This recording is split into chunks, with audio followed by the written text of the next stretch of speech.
Todo bom discípulo faz boas perguntas. E nós queremos que as pessoas cresçam como discípulos e discípulas de Jesus. Então as pessoas precisam crescer, aprender a fazer boas perguntas. Todo discipulador faz boas perguntas. E nós queremos que as pessoas cresçam em ser discipuladores.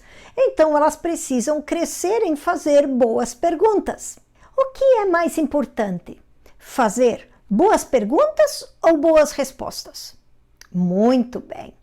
Há uma sinergia entre boas perguntas e respostas. Porque boas perguntas vão gerar boas respostas e encorajam a fazer novas perguntas, então, que podem criar possibilidades de relacionamentos profundos de discipulado e crescimento intencional.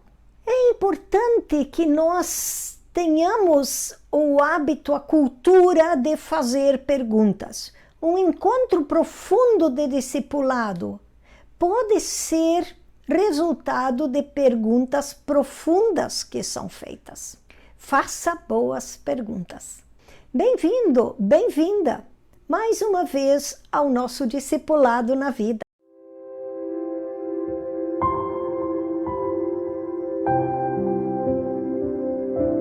Nosso compartilhar hoje está baseado no estudo Faça Boas Perguntas, que faz parte do módulo Como Ser um Bom Discipulador ou Mentor, da Bíblia do Discipulado da Sociedade Bíblica do Brasil, que recomendamos que você possa adquirir e então acompanhar os discipulados ou viver discipulado em um microgrupo, um pequeno grupo de até 4 pessoas. Muito bem, faça boas perguntas. Jesus fala em Mateus 13, que é o nosso texto base para o estudo de hoje, Mateus 13, 12, de uma qualidade que será multiplicada se a tivermos. Porém, se não tivermos essa qualidade, o pouco que tivermos nos será tirado. De qual qualidade Jesus fala aqui em Mateus 13, 12? Ser ensináveis, a qualidade de sermos ensináveis, de aplicarmos em nossa vida a palavra de Deus como semente que germina e frutifica 100 por 1. Quando somos ensináveis, pessoas abertas à correção, nós temos fome e sede de aprender. Pessoas ensináveis aprendem a fazer boas perguntas. Sim, boas perguntas para Deus. Boas perguntas para si mesmas, procurando se conhecer e conhecer suas reais necessidades. Boas perguntas para as pessoas com quem caminham em discipulado ao seu redor. A pessoa que desenvolve o hábito de fazer boas perguntas, ela tende a crescer sempre e aceleradamente. Uma boa pergunta revela o coração da pessoa que está por trás da pergunta. Vejamos no livro de Jó. Deus faz 70 perguntas para Jó. Jó faz 42 perguntas. E os amigos de Jó fazem 200 perguntas. Com isso, nós precisamos nos perguntar: qual o coração de Deus por trás das perguntas que ele faz?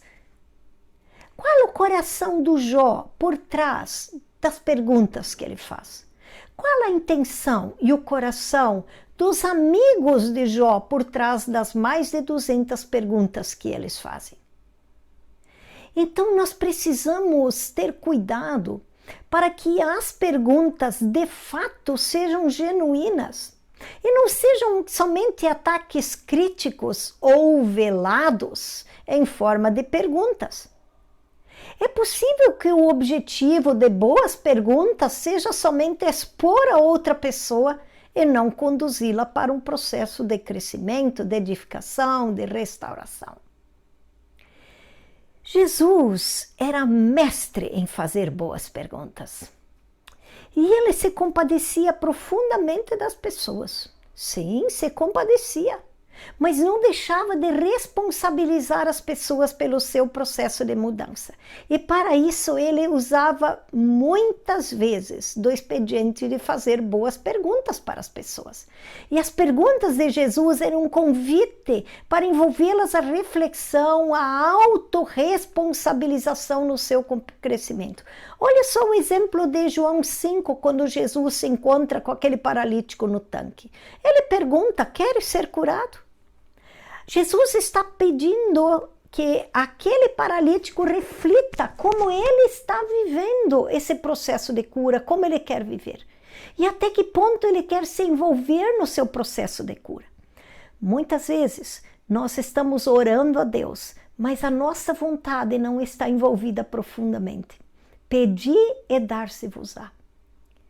Até que ponto a nossa vontade, nossas emoções e nossa mente está completamente envolvida quando oramos, conectada, comprometida, rendida, o quanto o nosso querer é profundo naquilo que estamos orando e pedindo a Deus. Então, as perguntas, especialmente aqui, a pergunta de Jesus a este paralítico no tanque, é uma pergunta que o faz refletir no seu processo de envolvimento na sua cura. Nós precisamos fazer boas perguntas e dar boas respostas. Para isso, nós temos que aprender a ouvir. Aprender a ouvir para responder somente as perguntas que estão sendo feitas e não vir a responder algo que não está sendo perguntado. Mas também aprender a ouvir para fazer boas perguntas. Ouvir quais necessidades, quais dores, o que as pessoas estão comunicando. Aprender a ouvir Deus para nos juntarmos a Ele no que Ele está realizando na vida das pessoas que estão caminhando conosco ali em discipulado. Mas como fazer boas perguntas? Primeiro, nós precisamos ter em mente perguntas que levam as pessoas a dar respostas reflexivas. Perguntas que levam as pessoas a internamente pensar em seus processos, pensar em sua realidade e naquilo que estão vivendo. Para isso, nós precisamos, quando perguntamos, pensar dois processos importantes. O primeiro processo, quando perguntamos, é ajudar a pessoa a expressar suas emoções, ajudar a pessoa a expressar o que está dentro dela. Muitas vezes há confusão e perguntas ajudam a pessoa a articular melhor suas emoções, o que estão pensando ou sentindo. E também as perguntas ajudam as pessoas a identificar as suas reais necessidades. Olha o exemplo de João 4, quando Jesus se encontra com a mulher samaritana. Ele vai fazendo boas perguntas para ela. E conversando com ela, leva a mulher samaritana a identificar sua real necessidade. Muitas pessoas chegam nas relações de discipulado com demandas que são uma ponta do iceberg. E não são necessariamente sua real necessidade. Elas trazem um sintoma e nossas perguntas podem ajudá-la a identificar a causa deste sintoma, resolvendo na raiz o seu problema. Segundo processo, as boas perguntas podem ajudar a pessoa a identificar possíveis passos de seguimento, sim, e se comprometer com seu processo de crescimento. Com isso, a pessoa é levada a pensar possíveis soluções para a situação que está vivendo. Pode ser um problema, pode ser uma crise ou uma área que simplesmente ela quer crescer. E este processo, essas possíveis soluções, essas ações que as perguntas vão trazendo a pessoa a identificar, pode levar a pessoa a ter um caminho prático, ações reais que ajudam ela a atingir o alvo e ter o crescimento desejado.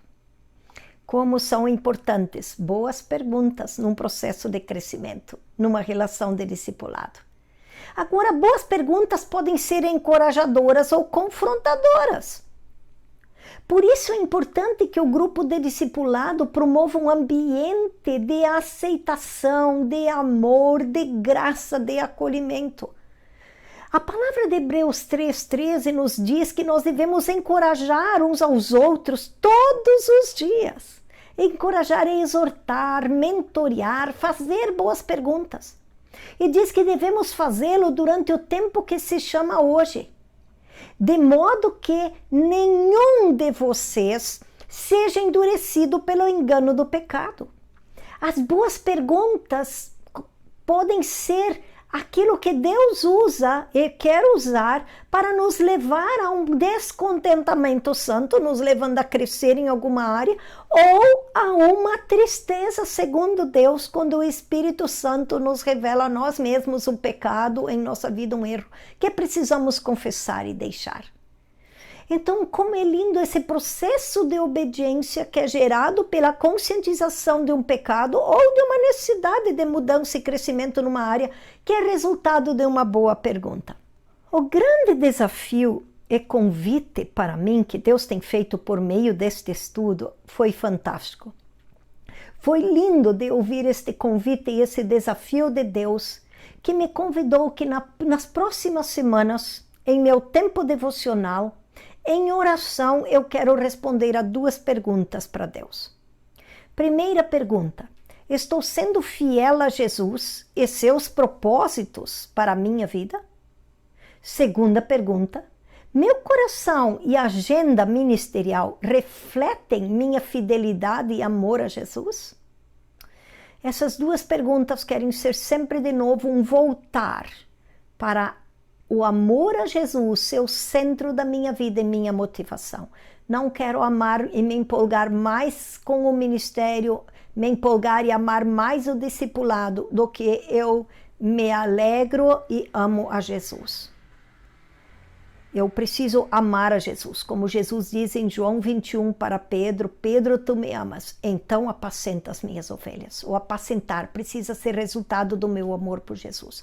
E eu tenho um grande risco de querer me empolgar e gostar demais do que estou fazendo, mas não quero gostar mais, amar mais o que estou fazendo, seja qualquer projeto ou relacionamento discipulado, mais do que amo a Jesus.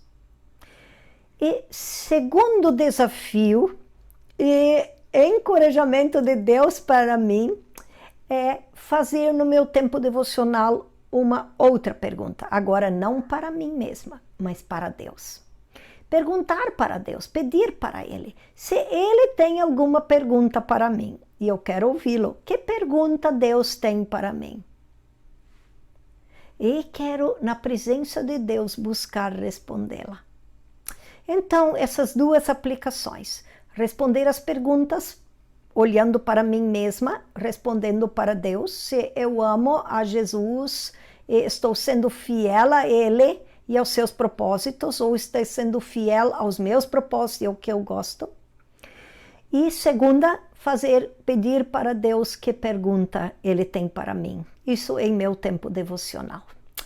Obrigada por estar comigo neste meu compartilhar do estudo. Compartilhe conosco nas redes sociais como têm sido seus estudos, seus encontros de microgrupo de discipulado. Aguardamos você para o nosso próximo discipulado na vida. Um grande abraço.